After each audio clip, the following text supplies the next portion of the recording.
입니다. 여러 번 인사를 드립니다.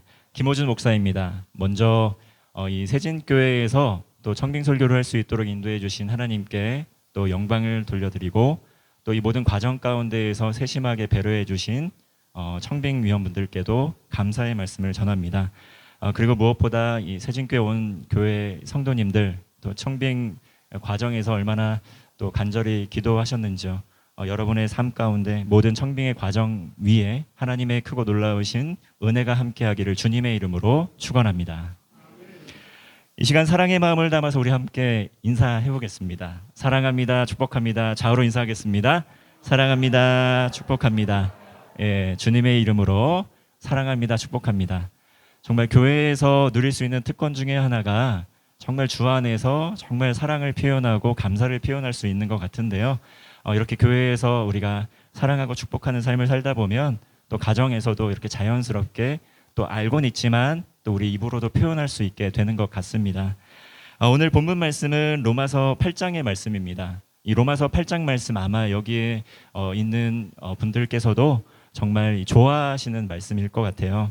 그래서 로마서 8장은 이 로마서의 16장의 말씀 중에서도 가장 중요한 정말 장으로 손꼽히는데요. 로마서 중에서도 가장 중요한 장으로 꼽힐 뿐만 아니라 이 전 성경책 중에서 정말 가장 중요한 기독교의 핵심 교리를 담고 있는 장이 바로 이 로마서 8장의 장입니다. 그래서 어떤 분은 이렇게 이야기를 하시죠. 만약에 많은 성경 구절 중에서도 단 하나의 장을 암송을 해야 한다고 한다면 나는 로마서 8장을 암송하겠습니다. 이렇게 말씀하시는 목사님도 계십니다. 제가 평소에 이 8장의 말씀을 묵상할 때 제 마음에 깊은 울림을 준 말씀이 있었어요. 그것은 무엇이냐면 바로 하나님께서 모든 것이 합력하여 선을 이루신다는 약속의 말씀입니다. 이 말씀을 묵상할 때 정말 얼마나 감사하고 또 마음에 안심이 되는지 모르겠습니다. 하나님께서 택한 백성, 또 하나님의 자녀들을 정말 어떠한 고난 가운데 있을지라도 하나님께서 함께 하시고, 이 결국은 모든 것이 합력하여 주님의 큰 놀라운 선을 이루어 주신다는 약속의 말씀입니다. 오늘날 많은 분들이 삶의 문제를 안고 계시는데요. 그런데 그 문제의 중심에는 무엇이 있냐면 바로 두려움이라는 것이 있습니다. 이 불확실하고 급변하는 세상 속에서 대부분의 사람들은 불안을 느끼면서 살아간다는 것이죠. 두려움 속에서 살아갑니다. 마음에 평안이 없죠. 특별히 요즘 어떻습니까? 이 정치, 경제, 사회, 문화적으로 정말 사업도 팍팍하고 또 여러 가지 상황이 좀 녹록치가 않습니다. 우리의 삶에 두려움을 안겨주고 불안하게 하는 것들이 너무나 많다는 것이죠. 근데 오늘 하나님께서 우리에게 주시는 말씀은 무엇입니까? 어떠한 상황 가운데 있더라도, 어떠한 그러한 환난 가운데 있더라도 하나님께서 우리를 여전히 사랑하시고 여전히 우리와 동행하고 계신다는 약속의 말씀입니다. 하나님께서 어떤 상황에 있든지 가장 선하고 의로운 길로 인도해 주실 것이라는 그런 약속의 말씀이죠. 오늘 말씀을 통해서 이렇게 변함없고 신실하신 그 주님의 크신 사랑을 확신하는 복된 시간이 되시기를 주님의 이름으로 축원합니다. 아멘. 첫째로 성령님께서 지금도 우리와 함께 하신다는 말씀입니다. 로마서 8장 26절과 27절 말씀 제가 읽겠습니다. 이와 같이 성령도 우리의 연약함을 도우시나니 우리는 마땅히 기도할 바를 알지 못하나 오직 성령이 말할 수 없는 탄식으로 우리를 위하여 친히 간구하시느니라. 마음을 살피시는 이가 성령의 생각을 아시나니 이는 성령이 하나님의 뜻대로 성도를 위하여 간구하심이니라. 본문 말씀처럼 우린 다 알고 있죠. 우린 연약합니다. 이 사람은 연약합니다. 특히 죄에 대해서 매우 연약합니다. 사람은 가만히 내버려 두면 선을 행하지 않습니다. 엄밀히 말하면 선을 행할 능력이 없다는 것이죠. 성령 하나님께서도 우리의 이 연약함을 매우 잘 알고 계신다, 이렇게 말씀하고 있습니다. 이 앞서 로마서 7장을 보면 바울도 나도 연약했다고 고백을 하고 있습니다. 사도 바울이 예수님을 믿고 거듭났지만 여전히 죄와 싸우고 있습니다. 예수님을 믿으면 완전히 변화되어서 더 이상 죄와 싸우지 않아도 될 것 같은데, 근데 그렇지 않았습니다. 사도 바울도 날마다 넘어졌다는 것이죠. 이 바울처럼 우리 그리스도인 역시 죄를 짓습니다. 하나님의 은혜를 받아서 거듭난 사람도 죄를 짓습니다. 왜냐하면 옛사람의 본성이 그대로 남아있기 때문이죠. 그래서 여전히 연약하다고 말씀하십니다. 그렇다고 해서 우리가 예수님 모르는 사람처럼 예전처럼 아무렇게 또 마음대로 거리낌 없이 죄를 지을 수도 없지 않습니까? 그리스도인이라면 하나님을 기쁘시게 하는 삶을 살아야 한다는 것 알고 있습니다. 주님을 예배하고 기도하고 교제하고 매 순간 주님 찬양해야 된다는 걸 알고 있지요. 그런데 어떻게 하나님을 기쁘시게 해야 하는지 머리로는 알고 있지만 실제 삶에서는 우리 그렇게 하지 못합니다. 이것이 신실한 그리스도인이 우리의 삶에서 짊어져야 할 딜레마라는 것이죠. 알지만 하지 못한다는 겁니다. 저는 교회에서 정말 여러 해 동안 새가족부를 담당했는데요. 지난 기간 동안 수백 명의 이 새가족들을 직접 또 면담하고 또 새가족 성경 공부도 하고 그랬습니다. 다양한 분을 만났는데 정말 그 중에 많은 분들이 처음에 교회를 오게 되셨을 때 이유가 있습니다. 바로 갈급함 때문에 교회를 다시 오시게 되는 것인데요. 정말 기뻐서 정말 좋아서 갑자기 하나님 예배하고 싶어서 교회에 오신 분보다는 어떤 어려움 때문에 시련 때문에 고난 때문에 그렇게 교회를 나오신 분들이 많이 있었습니다. 갈급함 때문에 나왔다는 것이죠. 이렇게 예배하고 주님을 의지하고 또 위로를 받고 하면서 이 문제가 사라지기도 했다고 고백을 하셨고 또 마음에 평안이 찾아왔다고 말씀하시는 분도 있었습니다. 그런데 문제는 무엇입니까? 옛사람이 살아있다는 것이죠.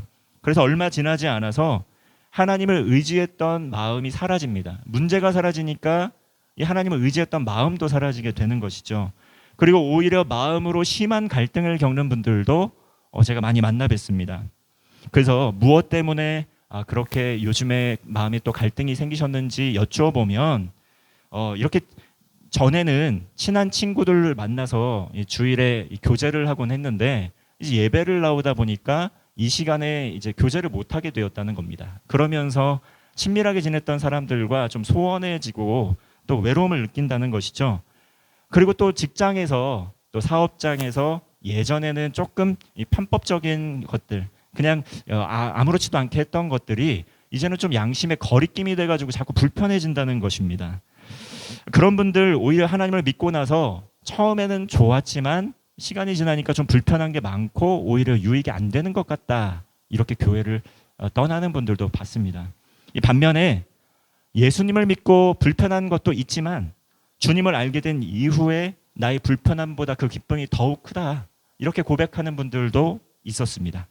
이전의 삶과는 비교할 수 없는 문제, 완전히 해결이 돼서 기쁨이 생겼다고 말씀하시는 분도 있죠. 그리고 간증도 하고 우리는 그분들의 변화에 정말 하나님 찬양하면서 기쁨의 박수, 격려를 해드리기도 합니다. 그런데 여러분, 어디 이것들이 우리의 스스로의 노력 또 스스로의 열심으로 이것이 가능한 것이겠습니까? 오늘 본문에서 말씀합니다. 우리가 연약할 때 성령 하나님께서 우리의 연약함을 아시고 도우시고 기도하고 계신다. 우리가 알든지 모르든지 성령 하나님께서 매 순간 우리와 동행하여 주셔서 우리를 위해 간구하고 계신다. 이렇게 말씀하고 있는 것입니다. 그래서 우리는 때로는 바쁜 또 일정과 삶의 여러 가지 일정들을 처리하는 가운데 이것을 잊고 살아갈 때가 있지만 우리는 늘 주님의 은혜 안에 살고 있다는 것을 늘 기억해야 됩니다. 성령 하나님께서 보이지 않는다고 해서 하나님 없이 우리의 힘만으로 우리의 노력만으로 살고 있다고 확신해서는 안 된다는 것이죠. 우리는 하나님의 은혜 없이는 단 하루도 살아갈 수 없는 존재라는 것을 늘 기억해야 됩니다. 유튜브에서 제가 한 영상을 보았는데요. 이 표범이 아기곰을 맹렬하게 뒤쫓는 그런 영상을 보았습니다. 이 아기곰은 표범의 위협을 피해서 애처롭게 도망을 갔죠. 그리고 위기 상황 가운데 강물을 마주하게 되는데 정말 도망갈 곳이 없어서 살겠다고 그 강물에 풍덩 뛰어들어서 허우적대면서 급류에 휩쓸려가면서 계속 도망을 갔습니다. 그렇게 애처롭게 이 표범을 피해서 도망가는 상황 가운데에 아기곰은 결국은 피할 수 없는 이 막다른 그런 골목 같은 그러한 지점에 이르게 됐습니다. 그래서 더 이상 표범을 피할 수 없는 지경에 이르게 되었을 때 아기곰이 할 수 있었던 유일한 것은 무엇이었을까요? 자기 있는 힘껏 부르짖으면서 표범에게 달려드는 것밖에 없었던 거겠죠. 있는 힘껏 표범에게 부르짖는 것밖에 없었던 것이죠. 그런데 표범하고 아기곰하고 싸워봤자 승부가 나겠습니까? 하지만 놀랍게도 표범이 아기곰이 부르짖는 그 모습을 보고 도망을 가는 것입니다. 여기까지만 보면 정말 아기곰에게 겁을 먹고 도망간 것처럼 우리가 생각할 수 있겠지만 사실은 그렇지 않았습니다. 이어지는 장면을 보면 어땠냐면 표범이 도망간 이유는 바로 아기곰 뒤에서 큰 어미곰이 크게 일어서서 부르짖고 있었기 때문이죠. 결국은 표범이 도망간 것은 아기곰 때문에 도망간 것이 아니라 어미곰, 그 뒤에 버티고 서 있는 어미곰 때문에 도망갔다는 것입니다. 우리 그리스도인들 때로는 아기곰과 같이 정말 연약한 상황에 처할 때가 있습니다. 대적에게 쫓기는 것 같이 정말 쉼없이 정신없이 도망가는 심정으로 쫓기며 나아갈 때도 있다는 것이죠. 그럼에도 불구하고 우리가 매 순간 정말 정신을 차리면서 담대하게 살아갈 수 있는 비결은 무엇입니까? 바로 성령 하나님께서 지금도 우리와 함께하고 계신다는 약속의 말씀 때문입니다. 지금도 우리를 위해서 중보하고 계신다는 사실 때문입니다. 성령님께서 우리의 연약함을 아시고 도우시고 보호해 주시고 또 기도하고 계심을 이것을 믿음으로 우리가 살아가기 때문입니다. 이것이 우리가 담대하게 살아갈 수 있는 유일한 이유라는 것이죠. 인생을 살다 보면 누구나 표범에게 쫓겨 도망가는 아기곰과 같은 처지 놓일 때 있죠. 기도하면서도 순간순간 의심합니다. 하나님께서 나의 기도를 듣고 계실까? 정말 하나님께서 나의 기도를 응답해 주실까? 또 때로는 두려움에 떨면서 이렇게 불안해하기도 합니다. 또 중언부언 두서없이 간절한 마음만 가지고 기도하면서 어떻게 기도해야 하나님께 더 잘 들리는 기도가 될까? 또 기도에 대해서 배우기도 하고 연습해 보기도 하지 않습니까? 정말 때로는 기도해야 되는 거 알지만 기도하라고 하지만 기도할 힘도 없어서 그저 주여 주여 이렇게 주여 이렇게 힘없이 주님의 이름만 부르짖을 때도 있습니다. 그런데 오늘 무엇라 말씀합니까? 성령 하나님께서 우리의 연약함을 도우셔서 말할 수 없는 탄식으로 지금도 사랑하는 자녀들을 위해 함께 하시고 기도한다는 약속의 말씀이 있습니다. 아멘. 사랑하는 성도 여러분, 정말 성령 하나님께서 우리를 위해 지금도 함께 하고 계십니다. 오늘 우리가 안고 있는 삶의 문제들 있지 않습니까? 정말 이 자리에 있지만 아직도 해결되지 않는 우리의 삶의 문제들이 분명히 있습니다. 그러나 낙심하지 말라는 것이죠.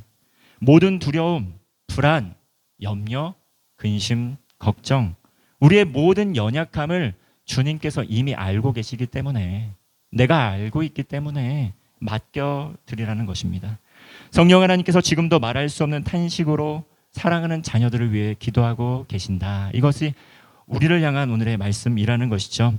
하나님께서 우리가 가진 문제들을 통해 가장 선하고 바르고 의로운 길로 이끌어 주실 것을 믿음으로 기도하는 성도가 되시기를 바랍니다. 둘째로 하나님께서는 모든 일에 합력하여 선을 이루신다. 28절 말씀 성경 있으신 분들은 우리 함께 합독하겠습니다. 28절입니다. 시작. 우리가 알거니와 하나님을 사랑하는 자 곧 그의 뜻대로 부르심을 입은 자들에게는 모든 것이 합력하여 선을 이루느니라. 아멘. 28절 말씀을 보면 바울은 우리가 알고 있다 이렇게 말씀합니다. 바울도 알고 바울과 함께하는 동료들, 성도들도 다 알고 있다는 것이죠. 이미 다 합의된 그러한 고백입니다. 무엇을 알고 있습니까? 하나님을 사랑하는 자, 하나님의 뜻대로 부르심을 입은 자들에게는 어떻습니까? 모든 것이 합력하여 선을 이루어 주신다. 이것은 성도가 꼭 알고 가슴으로 품고 믿어야 할 그런 약속의 말씀입니다. 하나님과 사랑의 관계 안에 있는 모든 사람들, 하나님의 자녀들의 삶을 통해서 하나님께서는 반드시 선을 이루어 주시겠다 약속을 하고 계십니다. 사실 우리가 영화를 볼 때 결말을 모르면 어떻습니까? 이 영화를 볼 때 가슴이 조마조마하죠. 또 특별히 스릴러 영화를 볼 때는 그렇습니다. 근데 결론을 알고 보면 어떻습니까? 저 주인공 안 죽어. 이거 봐도 주인공 이 장면에서 이렇게 돼. 조마조마하지가 않습니다. 대신에 평안하지요. 우리 인생도 마찬가지 아니겠습니까? 우리가 인생을 살아가는 가운데 왜 끊임없이 불안해하고 왜 끊임없이 두려워하고 때로는 낙심합니까? 정말 주인공이 죽을지 살지 알면 전혀 두려움이 없는데 이 영화의 결말을 모르는 사람들처럼 우리도 우리의 인생이 이대로 끝나는 것은 아닐지 불안하기 때문입니다. 그런데 성경은 어떻게 얘기합니까? 인생의 결말에 대해서, 우리가 나아갈 길에 대해서, 목표와 지향점에 대해서 분명히 말씀을 하고 있는 것이죠. 믿음의 자녀들에게 구원을 베풀어 주셨고 천국의 소망을 주셨습니다.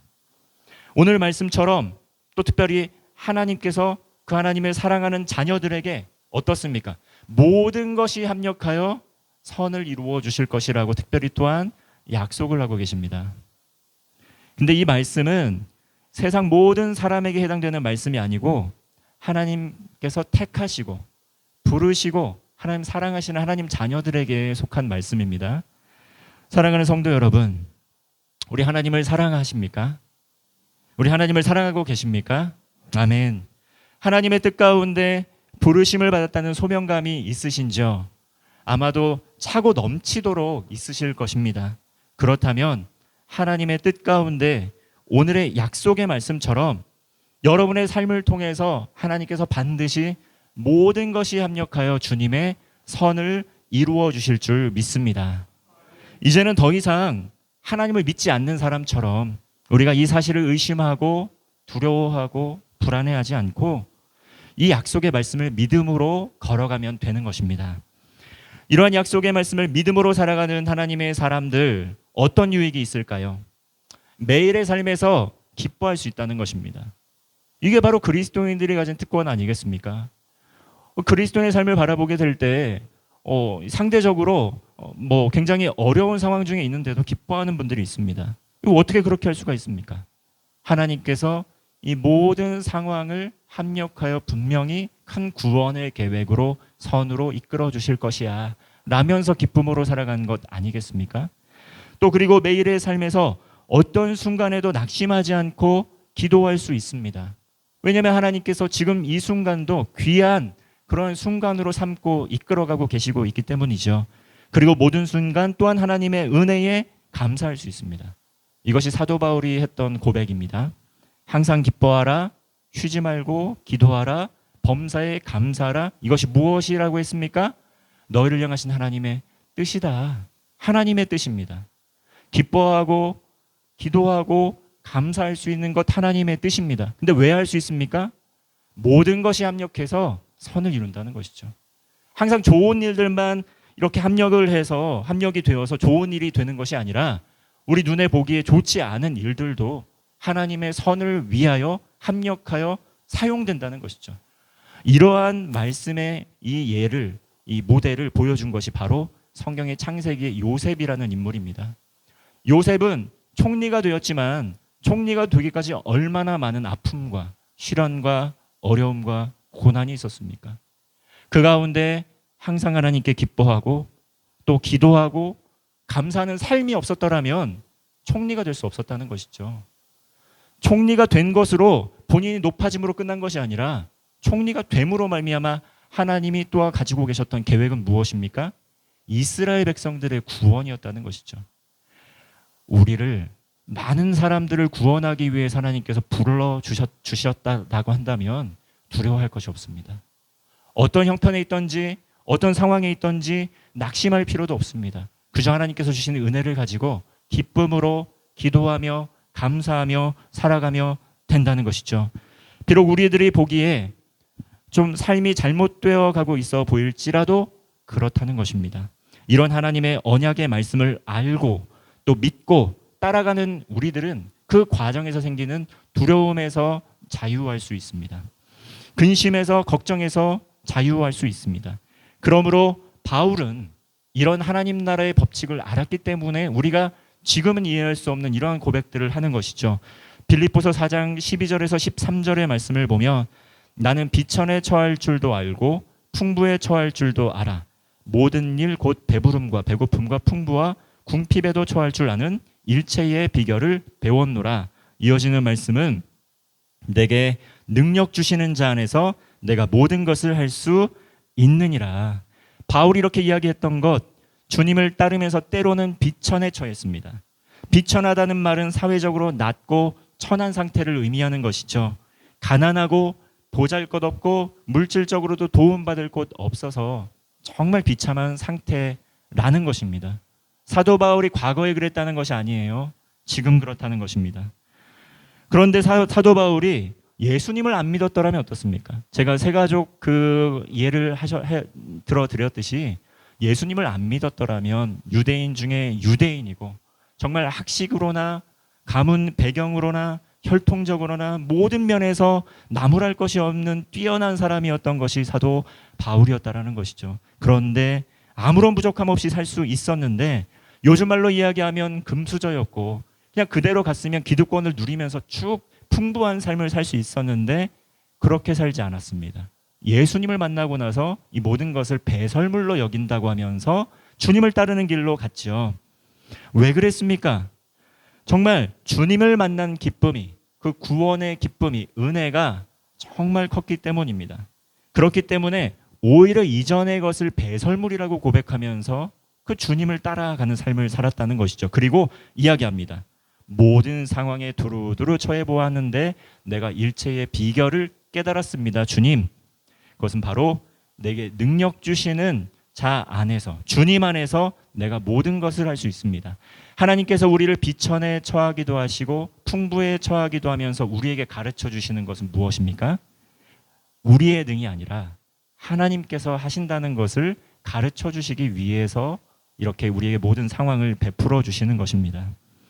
바울의 고백은 성령 하나님께서 삶의 모든 상황 중에 여전히 동행하시고 여전히 변함없이 함께하고 계시며 비록 당장에 보기에 좋지 않아 보일지라도 가장 선하고 의로운 길로 이끌어 주시겠다고 약속하는 그러한 고백, 믿음의 고백이 바울의 고백입니다.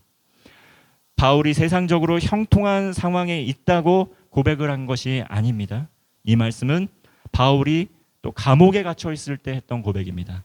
또 바울이 건강을 잃었을 때 했던 고백입니다. 바울은 모든 상황 속에서 심지어 비천한 상황 중에서도 또 이렇게 고백을 합니다. 때로는 풍부할 때에도 자신의 능력이 아니라 이제는 하나님의 능력을 의지합니다. 이렇게 고백할 수 있었다는 것이죠. 이런 비결을 깨달았다라고 고백을 합니다. 부족한 부분이 있더라도 하나님께서 모든 것이 합력하여 가장 선한 길로 인도하여 주실 것이라는 그 믿음으로 담대하게 고백을 했다는 것이죠. 주님 없이 지나치게 가난하게 살면 마음에 쓴뿌리가 생깁니다.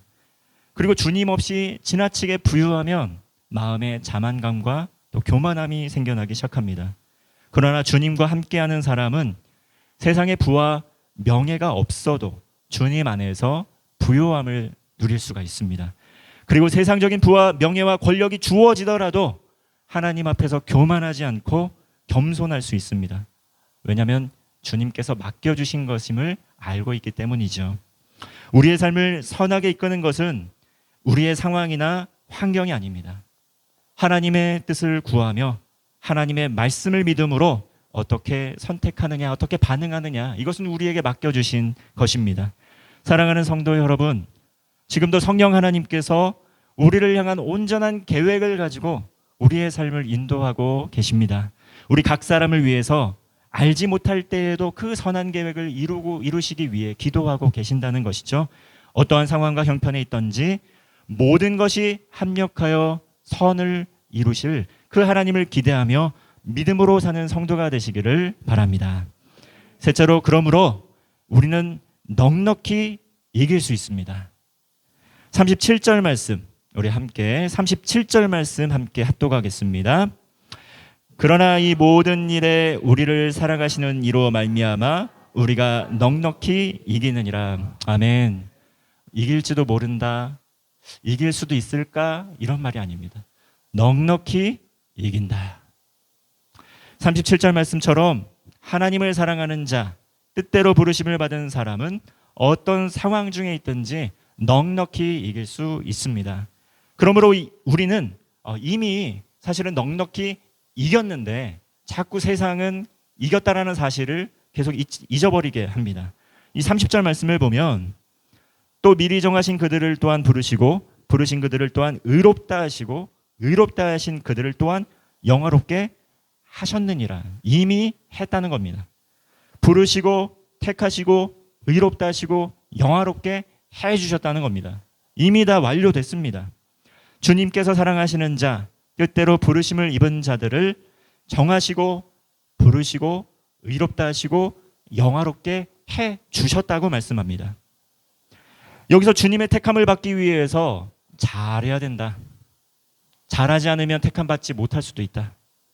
또 영화롭게 되려고 수단 방법을 가리지 않아야 한다. 이렇게 말씀하지 않습니다. 주님께서는 사랑으로 조건 없이 택하시고 최고의 선물인 구원의 선물을 주셨습니다. 그리고 성령님께서 임재하심으로 말미암아 그 구원을 주셨고 보증해 주신다고 약속을 하고 있습니다. 이 말씀을 듣고 있는 우리 모두에게 일이 이미 이루어진 사건이라는 것이죠.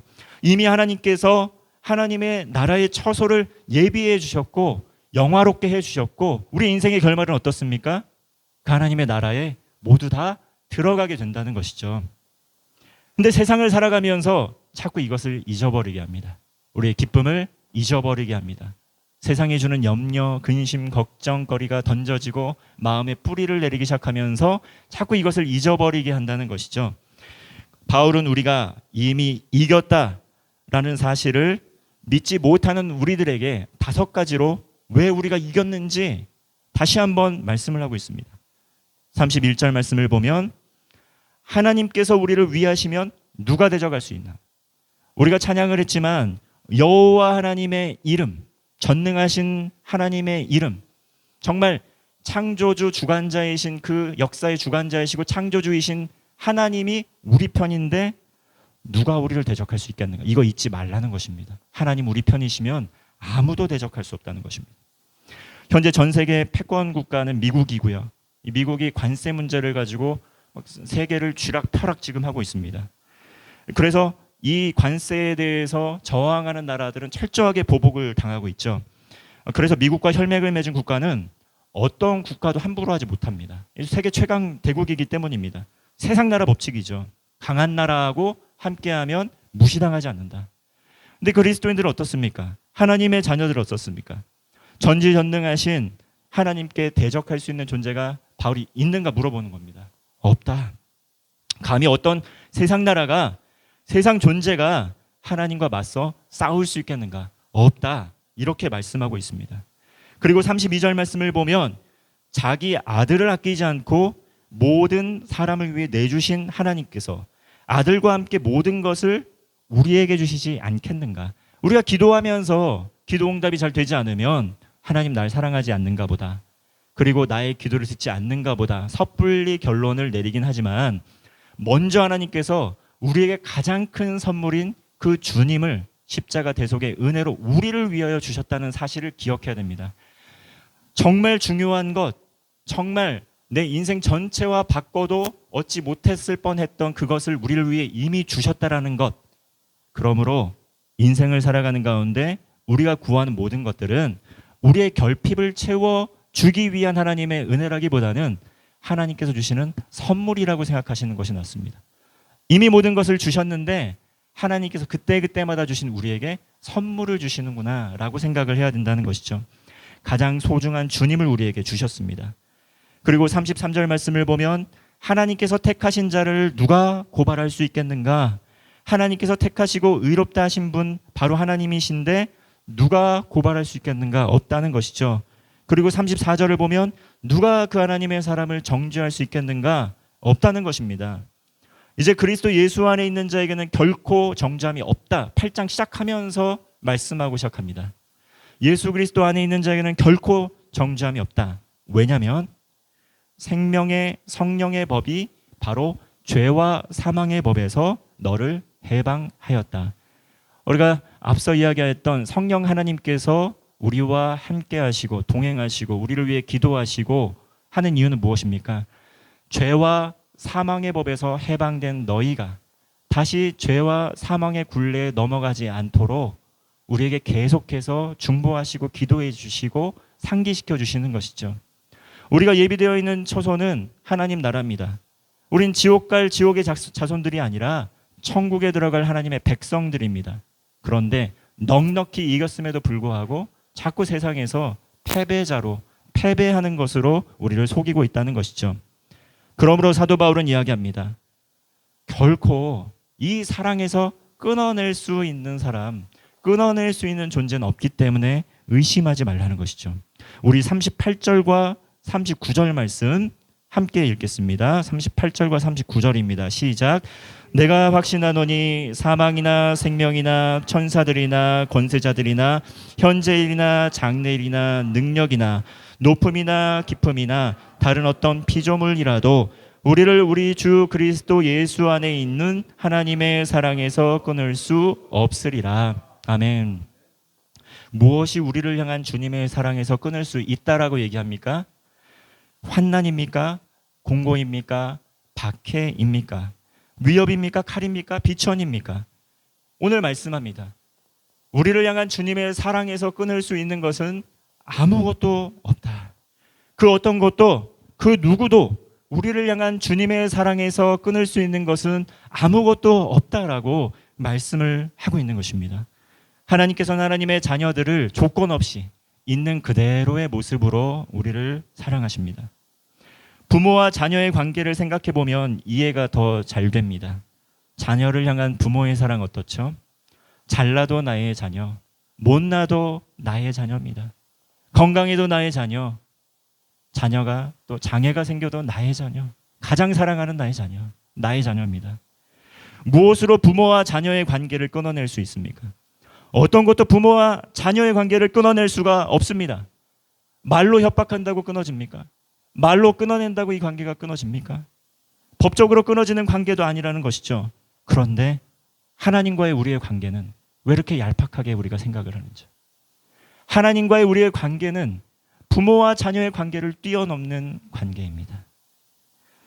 하나님과 우리의 관계 한 번 맺으면 하나님의 자녀가 된 우리, 아무것도 어떤 것도 그 관계를 끊어낼 수 없습니다. 우리 각 사람은 주님의 사랑으로 그 은혜로 구원받아 하나님의 자녀가 되었습니다. 그러므로 세상이 주는 두려움, 불안, 또 죄책감, 후회되는 생각들로부터 벗어날 수 있습니다. 주님의 사랑 안에서 담대할 수 있습니다. 주님을 믿고 살아가고 있지만 여전히 두렵고 여전히 불안하고 여전히 죄책감 가운데 살아가고 있다면 다시금 주님의 약속의 말씀을 붙들고 마음으로, 가슴으로 이 말씀을 믿으시기를 바랍니다. 이것은 매일의 삶에서 짓는 우리가 이 죄를 회개하지 않아도 된다라는 그런 말씀이 아닙니다. 이 구원파는 죄를 회개하지 않아도 된다라고 이야기하면 그 말씀을 드리는 것이 아니라는 거죠. 우리의 연약함이 있고 죄의 본성도 남아있고 여전히 죄를 짓지만 그 부족한 우리를 자녀 삼아 주신 그 은혜, 그 사랑의 관계로 여전히 초청하시고 우리를 지켜주시고 돌보주시는 그 주님의 은혜를 기뻐하는 가운데 우리는 기도하며 담대히 살아갈 수 있다는 것입니다. 하나님께서는 우리 있는 그대로의 모습으로 각 사람을 자녀 삼아 주셨고 지금도 한없는 사랑으로 함께 해 주십니다. 아침에 자고 있는 아이들의 모습을 보면 어떻습니까? 그렇게 예쁘고 그렇게 사랑스러울 수가 없습니다. 어린 자녀들 정말 장난꾸러기이고 아직도 크게 뭔가 가정에 보탬이 되는 일은 별로 없죠. 그렇지만 부모는 그 자녀의 존재만으로도 너무나 기쁩니다. 우리를 향한 하나님의 마음도 그렇지 않겠습니까? 우리가 하나님 앞에 어떤 예쁜 짓을, 어떤 예쁜 행동을 해야 하나님께서 우리를 자녀 삼아 주시고 기뻐해 주실까요? 그 누구도 심지어 죽음까지도 악한 마귀 사탄도 존재적으로 있는 그들의 모습으로 우리를 사랑하시는 그 주님의 사랑을 끊어낼 수 있는 것은 없습니다. 사랑하는 성도 여러분, 지금도 성령님께서 우리의 연약함을 아십니다. 그 연약함을 주님의 강함으로 변화시켜 주시기를 원하신다는 것이죠. 성령 하나님께서 지금도 말할 수 없는 탄식으로 우리를 위해 기도하고 계십니다. 우리 교회를 위해 중보하고 계십니다. 기도할 힘조차 없는 낙심해 있는 성도들, 사랑하는 성도들 위해서도 기도하고 계십니다. 나는 기도를 잘하지 못해요. 중언부언합니다. 날마다 변덕스럽습니다. 성경을 잘 알지 못합니다. 이렇게 고백을 해도 정말 옹알옹알거리는 자녀의 음성을 너무나 부모는 잘 알아듣습니다. 하나님이 그 마음을 잘 알아주십니다. 어머니와 같이 정말 하나님께서도 우리의 생각과 마음을 너무나 잘 헤아리고 계시고 우리의 기도를 듣고 이해하고 계십니다. 그리고 하나님의 때에 가장 선하고 의로운 길로 응답하여 주실 것입니다. 그러므로 모든 불안, 염려, 걱정을 우리 성령 하나님께 맡겨드립시다. 사랑의 하나님께서 우리의 모든 상황과 환경을 통해 모든 상황이 합력하여 주님의 선을 이루어 주실 것임을 믿습니다. 그러한 믿음으로 주님과 동행하며 매일의 삶에서 넉넉히 승리하며 기쁨과 감사가 넘쳐나는 복된 성도가 되시기를 주님의 이름으로 축원합니다. 이 시간 우리 함께 기도하겠습니다. 은혜의 성령 하나님, 지금도 말할 수 없는 탄식으로 우리와 함께하여 주심에 감사를 드립니다. 우리들을 위해 말할 수 없는 탄식으로 중보하고 계심을 믿습니다. 오늘 주신 약속의 말씀처럼 모든 것이 합력하여 선을 이루어 주실 것임을 믿습니다. 세상을 사는 동안 주님의 약속 말씀 붙들고 넉넉히 승리하는 우리 모두 되게 하여 주옵소서. 우리 구주 예수 그리스도의 이름으로 기도하옵나이다. 아멘. 우리 다 함께 또 결단 찬양하며 나아가